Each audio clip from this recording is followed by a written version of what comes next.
السلام علیکم گائز، آئے ہیں ایک اور نیو ویڈیو کے ساتھ۔ تو آج کا ہمارا موضوع ہے باوضو زندگی گزارنے کی تڑپ۔ تو ناظرین، ویڈیو شروع کرتے ہیں۔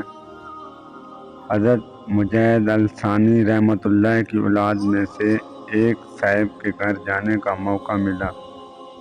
ان کے بچے گھر کے گراؤنڈ میں فٹ بال کھیل رہے تھے۔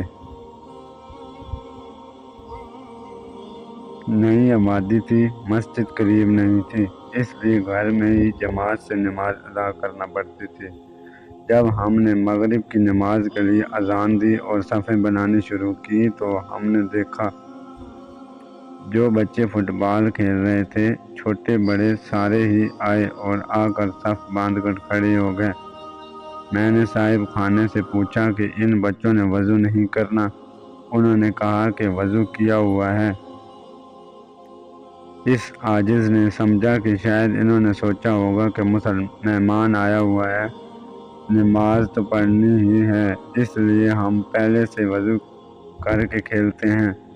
لیکن نماز پڑھنے کے بعد صاحب خانے نے بتایا کہ ہمارے خاندان میں اوپر مغائش سے یہ عمل چلتا آ رہا ہے کہ کوئی بھی بچہ جب 4-5 سال کی عمر سے بڑھ جاتا ہے تو ہم اس کو بھی بھگاتے ہوئے ہوش کی حالت میں بے وضو نہیں دیکھیں گے۔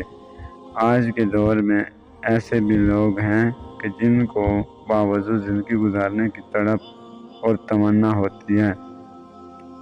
فرمایا گیا، تم جس حال میں زندگی گزارو گے تمہیں اسی حال میں موت آئے گی۔ تو باوضو زندگی گزارنے والوں کو اللہ تعالیٰ باوضو ہی موت عطا فرماتا ہے۔ ناظرین، آج کا ہمارا یہ واقعہ باوضو زندگی گزارنے کا ایک موضوع تھا۔